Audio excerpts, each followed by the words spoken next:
Here's a number that should change how you trade forever. If you risk 10% of your account on every trade, one perfectly normal losing streak, just 5 losses in a row, wipes out 41% of your money. If you risk 1% instead, that exact same streak costs you less than 5%. Same strategy, same 5 losses. One trader shrugs it off. The other needs nearly a 70% gain just to get back to where he started. The difference isn't skill. It's a single decision made before the trade ever happens, and it's called position sizing. Welcome back to the channel. This video is part of our series on risk management and capital preservation, the unglamorous skills that quietly separate the traders who survive from the traders who disappear. And the data on disappearing is brutal. A study of the Brazilian futures market tracked every single person who started day trading over a 3-year period. Of the traders who stuck with it for more than 300 days, 97% lost money. India's market regulator found something similar.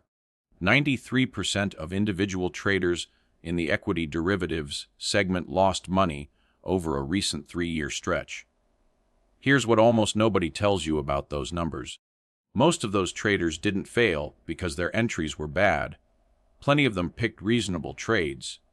They failed because when the inevitable losing streak arrived, and it always arrives, they were sized so aggressively that the streak destroyed them. So in the next 15 minutes, you're going to learn 3 things. First, what position sizing actually is, and the one simple formula that answers the question, how many shares do I buy, permanently? Second, a complete worked example. You'll watch our trader Marcus size a real trade, run it across a full month, and see exactly why the same strategy that grows one account destroys another. And third, the 5 most common position sizing mistakes, including 2 that traders make without ever realizing it. Grab something to write with. The formula is coming, and it's shorter than your coffee order. Let's start with the definition, because most beginners get this backwards. Position sizing is the process of deciding how many shares or contracts to buy, not based on how confident you feel, but based on how much money you're willing to lose if the trade fails. Read that again. Not how much you want to make, how much you're willing to lose. Every position size decision comes down to just 2 numbers. Number 1, your risk per trade in dollars. That's your account size multiplied by the percentage you're willing to risk. If you have a $10,000 account and you risk 1% per trade, your risk per trade is $100. That's the most you lose if the trade goes wrong. Number 2, your risk per share. That's the distance between your entry price and your stop loss. If you buy a stock at $50 and your stop loss is at $48, your risk per share is $2. Now here's the formula. Number of shares equals your dollar risk divided by your risk per share. That's it. That's the whole thing. Let's plug in the numbers. $100 of risk divided by $2 per share equals 50 shares. 50 shares at $50 each means a position worth $2,500, a quarter of the account. But, and this is the key, only $100 of it is actually at risk because the stop loss caps the damage. Notice something important here. The position size came out of the math. Marcus didn't decide to buy $2,500 worth of stock. He decided to risk $100. He identified where his trade idea would be proven wrong. That's the stop, and the share count was simply the output. Position size is an output, never an input. The moment you start with, I'm going to put 5,000 into this one, you've abandoned risk management entirely. Watch what happens when the stop changes. Same account, same $100 risk. If the stop is tighter, say, $49 instead of $48, your risk per share drops to $1, so you can buy 100 shares. That's a $5,000 position. If the stop is wider, down at $45, your risk per share is $5, so you only buy 20 shares. A $1,000 position. 3 completely different position sizes. Identical risk in all 3, $100. That's the elegance of this. The stop distance and the position size move in opposite directions, and your actual risk never changes. This also clears up the single most common confusion in trading. Position size is not the same thing as risk.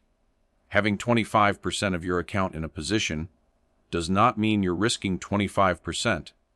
With a stop in place, you might be risking 1%. And the reverse is true too. A small position with no stop at all can quietly be risking everything. So why 1%? Why not 5 or 10? Because of two pieces of math that don't care about your feelings. First, losing streaks. 10 losses in a row at 1% per trade leaves you down about 9.6%. Annoying. Recoverable. The same 10 losses at 5% per trade puts you down about 40%. At 10% per trade, you're down 65% of your account. Second, the recovery trap. Losses and gains are not symmetrical. Lose 10%, and you need about 11% to get back to even. Manageable. But lose 25%, and you need 33%. Lose 50%, and you need a 100% gain. You have to double what's left.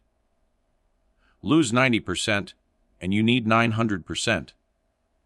The hole gets exponentially deeper than the shovel that dug it. We covered the 1% rule itself in a previous video, and I'll link it below. Today the point is bigger. The 1% rule is just the risk setting. Position sizing is the machine that turns that setting into an exact share count on every trade automatically.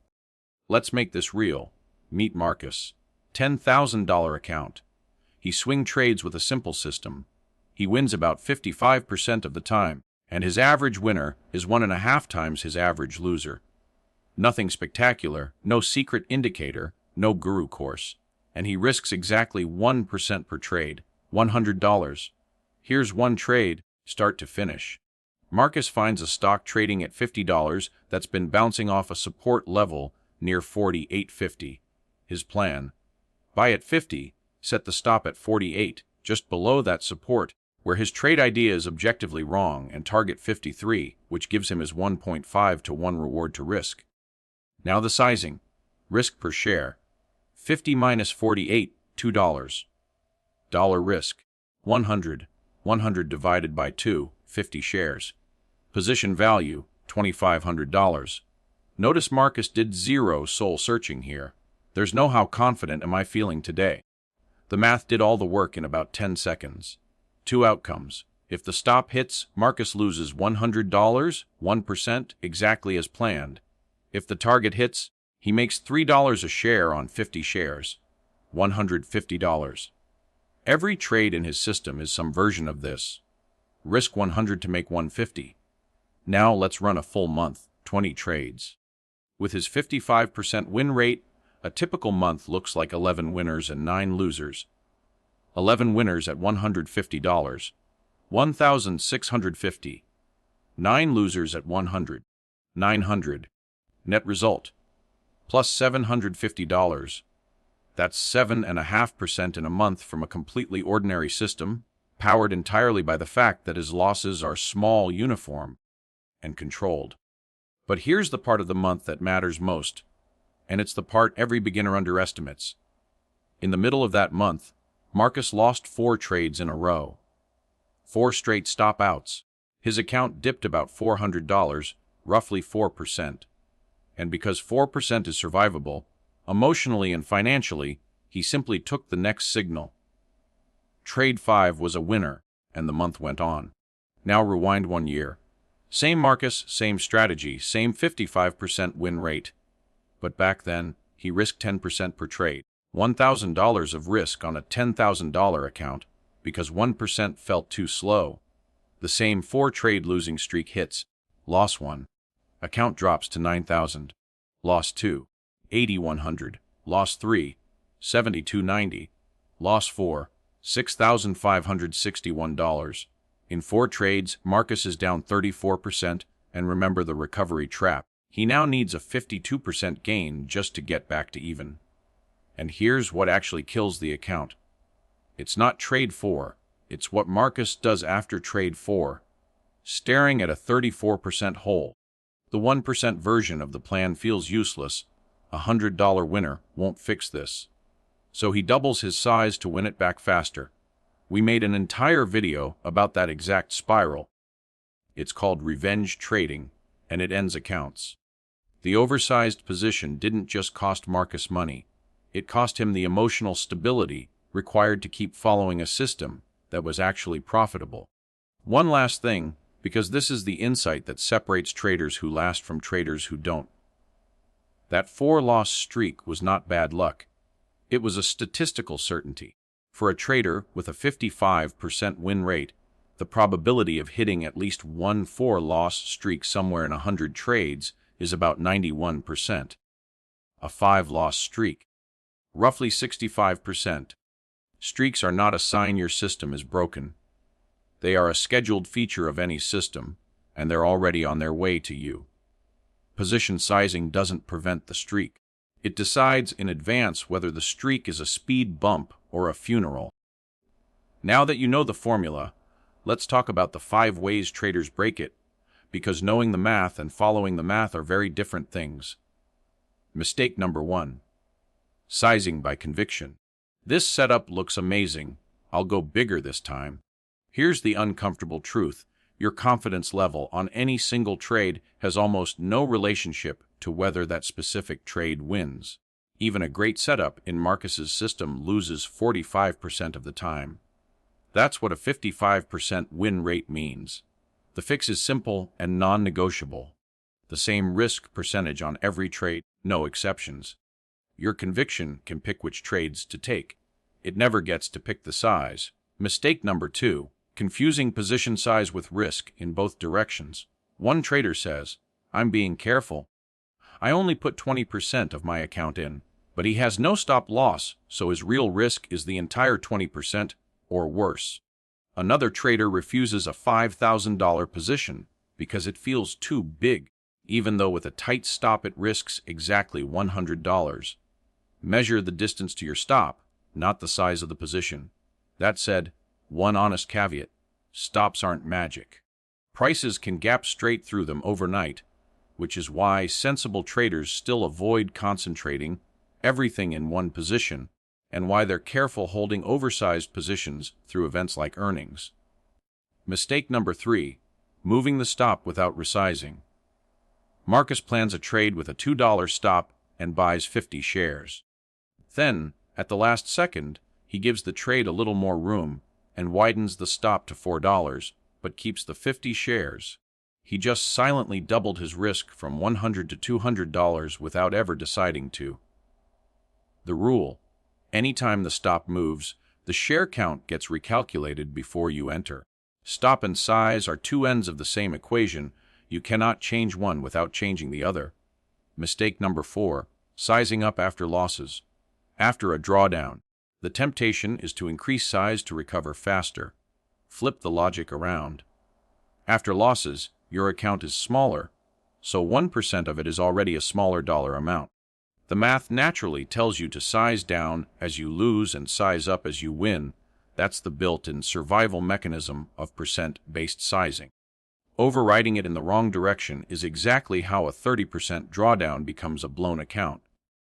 Mistake number 5, the invisible one: ignoring correlation. Marcus risks 1% each on 3 different trades and feels diversified. But all 3 are the same kind of stock, moving on the same news in the same direction. When the market turns, all 3 stops hit together. That wasn't 3 1% trades. It was 1 3% trade wearing a disguise. The fix: track your total open risk. Traders call it heat and cap it. A common approach is keeping total open risk under around 5% and being honest with yourself about which positions are really the same bet. Every one of these mistakes has the same root cause: treating position size as a feeling instead of a calculation. The traders who survive decide their risk before the trade, in cold blood, when no money is on the line. And then they simply obey their own math. If this made position sizing finally click, do 2 quick things. First, hit subscribe. This channel exists to teach the risk management skills that most trading content skips entirely. and we publish new videos in this series regularly. Second, check the description, because the videos there fit together. We've covered the 1% rule, the exact math behind why most traders go broke, and the revenge trading spiral Marcus fell into. Each one builds on what you just learned. If today's video was the formula, those videos are the reasons the formula exists. Pick whichever gap in your knowledge feels biggest and start there. If you remember one thing from this video, make it this. Position size is calculated, never chosen. Your job is to decide two things: how much you're willing to lose and where your idea is proven wrong. The share count is just arithmetic. Get that right, and losing streaks become speed bumps. Get it wrong, and even a winning strategy will eventually hand you a loss you can't come back from. But notice that the entire formula rests on one thing we haven't fully unpacked: the stop loss. Where you place it changes your position size, your risk, and whether you get knocked out of good trades by random noise. Put it in an obvious spot, and the market seems to find it with sniper precision. So in the next video, we're covering where stops actually belong. Structure-based stops, volatility-based stops, and the placement mistakes that get traders stopped out right before the move they predicted. Subscribe so you don't miss it. Quick reminder, this channel is for education only, and nothing here is financial advice. Always do your own research and consider your own situation. Thanks for watching, and I'll see you in the next one. And that's a wrap on today's topic. If you found this helpful, be sure to hit like and subscribe so you never miss a lesson. Have a question about what we've covered today? Drop it in the comments below. I'll be answering the best ones. If you want to dive even deeper, click on this next video somewhere on the screen, where we explore next topic. Thanks for learning with me today, and I'll see you in the next one.